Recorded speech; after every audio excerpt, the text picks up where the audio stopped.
you ever wondered what it was like when the dinosaurs went extinct? I mean, what happened immediately after the giant meteor hit Earth and wiped them all out?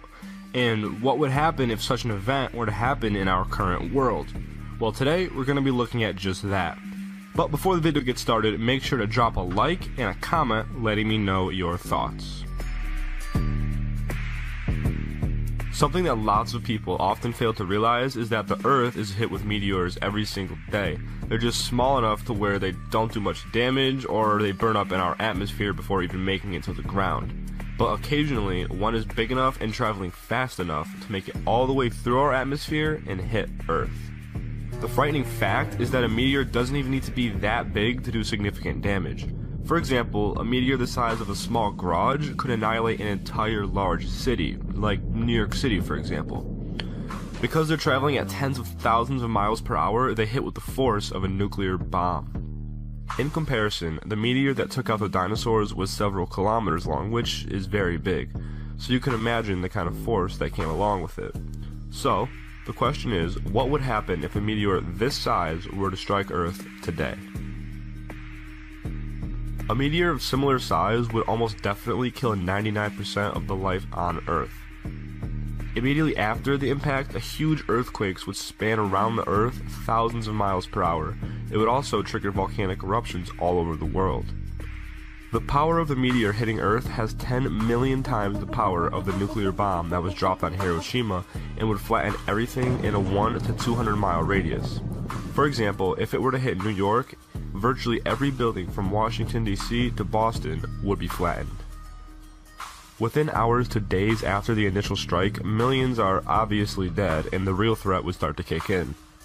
A huge dust and ash cloud would fill the atmosphere and block out sunlight, lowering temperatures and killing plants and other things needed to live, likely starting a new ice age. The toxic gases released would also cause intense acid rain and destroy the ozone layer. Let's say, however, the meteor landed in the ocean instead of land. Well, the outcome really isn't much better. The earthquakes and volcanic eruptions would still be there, but tidal waves hundreds of feet high would rip across the ocean at frightening speeds, destroying coastal cities and beyond. But, like with most disaster scenarios, there's no need to be too scared just yet. While smaller meteors happen often, the huge planet-destroying sized meteors happen approximately once every million years or so. So it's really nothing to stay up late worrying about. However, if one were to hit, there's absolutely nothing you could do to stop it. Now let's look at Ison's exit from its perihelion and its current trajectory. This is the Sun.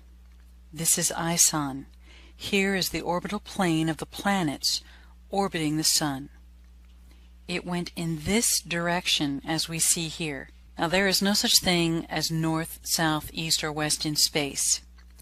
But in this image, if up is north, down is south, left is west, right is east, Ison is taking a northward trajectory far above the Earth. As you see, the Earth would be on the same orbital plane with all these other planets. However, on its port side and its starboard side, Ison is streaming debris trails. And as you can see, those debris trails, which are now estimated to be about 50 million miles wide and expanding. Ison, as it continues to go on its current trajectory, if it does, will continue to stream out debris all along the way between the Sun and us until it passes our orbit, and then we are no longer affected by it until we converge with Ison's initial debris trail and are hit on both sides by two streams coming, one coming from the sunward, one coming toward the sunward. As NASA predicts.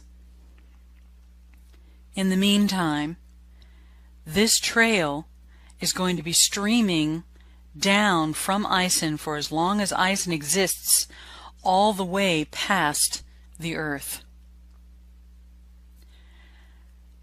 What that tells us is the Earth is going to be passing through Ison's debris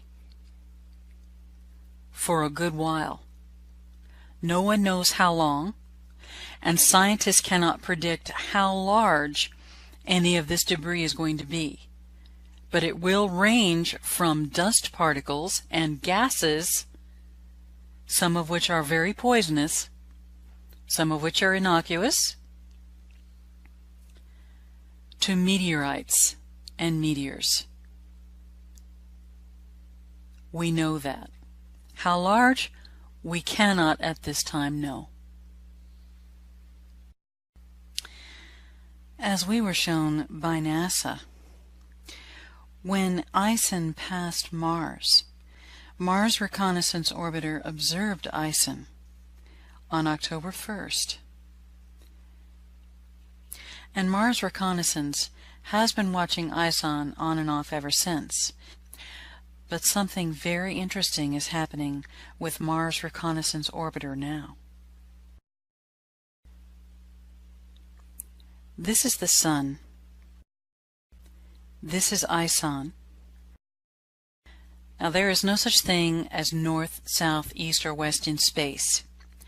But in this image, if up is north, down is south, left is west, right is east, Ison is taking a northward trajectory far above the Earth. As you see, the Earth would be on the same orbital plane with all these other planets. And here is Earth, and some of the many, many satellites that are around it. These are just a few.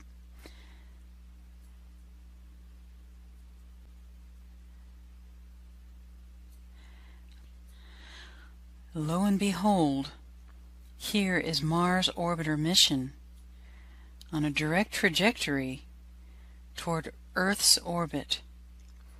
Mars is way off in the distance, way over here. Mars Orbiter mission is on its way to Earth. We already know Mars Orbiter mission is all about Ison right now. So you have to ask yourself, why is Mars Orbiter mission on its way to Earth? In my humble opinion, it has everything to do with these many asteroids, meteors, meteorites, and so forth that are going to be pelting the Earth over the next couple of months. This is going to be a very interesting ride, my friends, and I have said from the very beginning, this could be the golden censer being thrown upon the Earth. It could also include trumpets 1, 2, and 3. This was no small comet, as we were told.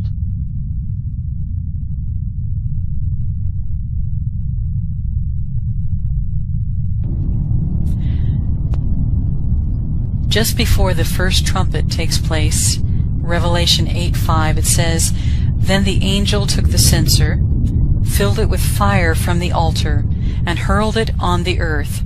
And there came peals of thunder, rumblings, and flashes of lightning, and an earthquake."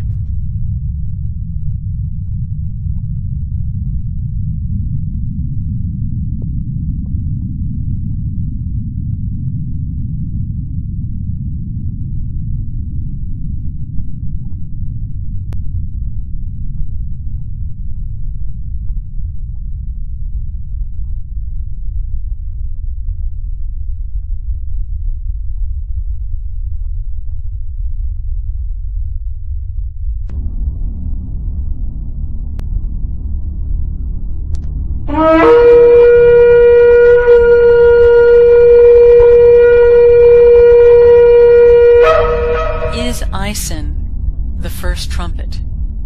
Is it possible that Ison is not only the first trumpet fulfillment, but perhaps even the second and the third trumpet fulfillment.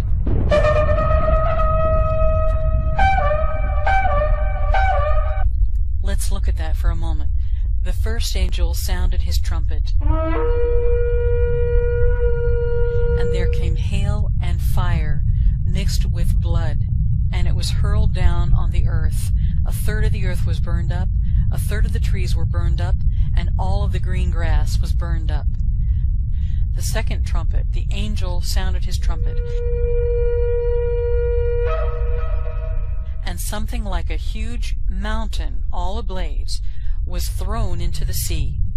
A third of the sea turned into blood, a third of the living creatures in the sea died, and a third of the ships were destroyed. The third angel sounds his trumpet,